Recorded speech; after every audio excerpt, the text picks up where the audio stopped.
So hello everyone and welcome back to MEPL classes YouTube channel. आज हम लोग बात करेंगे स्टीव बाबा की। स्टीव बाबा रामदेव बाबा वाले नहीं, स्टीव बाबा एप्पल वाले।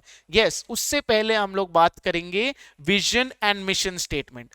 सर डेफिनेशन पढ़ा है, विजन एंड मिशन स्टेटमेंट क्या होता है। मिशन तो हमारा पर्पस क्या है, हम लोग क्यों बना रहे कंपनी, उसके बारे में बात करता है। विजन तो वो दूर में कंपनी हमें कितने साल बाद कहां देखते हैं हम अपनी कंपनी को, उसके बारे में बात करता है।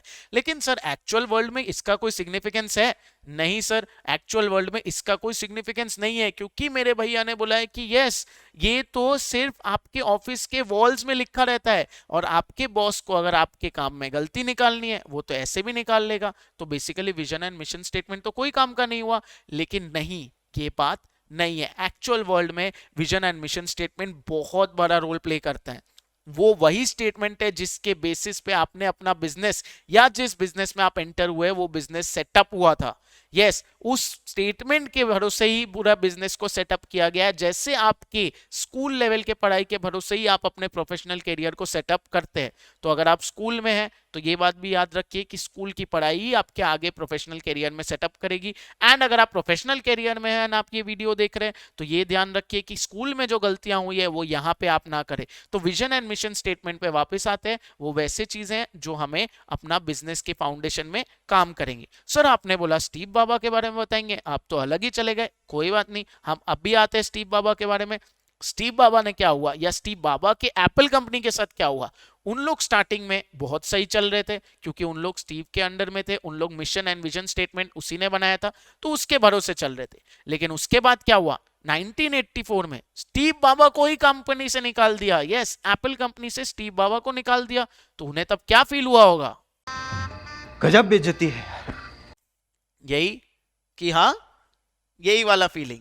तो ये क्या हुआ, स्टीव बाबा को 1984 में निकाला, फिर नए लोग आ गए। उन लोग को क्या लगा कि सर हम लोग तो उस डायरेक्शन में जाएंगे जहां हम जाना चाहते, कोई पुराना विजन एंड मिशन स्टेटमेंट फालतू सा लिखा हुआ है उस पे क्यों चले। तो क्या हो गया, यहां से कंपनी यहां चली गई। तो कंपनी जो $1 मिलियन कंपनी बन रही थी वो बैंक्रप्सी के पास तक आ गई इन द मिड 1990s। फिर क्या हुआ, फिर याद आ गई किसकी, बाबा की। तो कौन से वाले बाबा, स्टीव वाले बाबा। उनको वापस लाया गया। तो उनको वापस लाया गया तो उन्होंने क्या बोला होगा। अब आए ना लाइन पे। हाँ, तो द पॉइंट इज कि अब आके सबसे पहला क्वेश्चन उन लोग वो क्या पूछते हैं कि क्वेश्चन क्या है, what do we stand for, हम लोग क्यों बने थे। अरे जिसने कंपनी बनाया उसने को तो पता ही होगा, और जिन लोग काम कर रहे हैं उन लोग कोई नए तो है नहीं, सालों से कंपनी में काम कर रहे हैं। तो उन्होंने भी कंपनी के मिशन एंड विजन स्टेटमेंट ध्यान से सुने होंगे, देखे होंगे, पढ़े होंगे। तो उन्हें भी पता था कि हम लोग बने क्यों हैं। तो उन्हें फोकस में सबसे पहला क्वेश्चन यही पूछा इन द मीटिंग, जहां सारे इंजीनियर सारे टेक्नीशियंस बैठे थे कि why do we form, what do we stand for, हम लोग क्यों बने थे। सबका आंसर आया।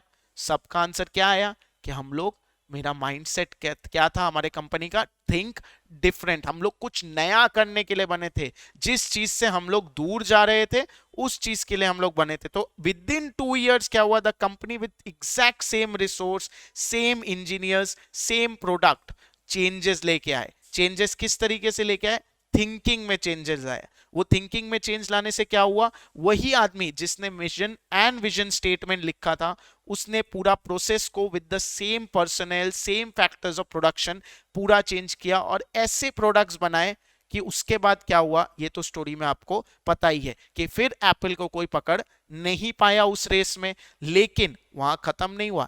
एप्पल का सबसे बड़ा मिशन क्या था, अलग सोचना। और स्टीव बामा के जाने के बाद क्या हुआ है ये तो आपको पता ही है।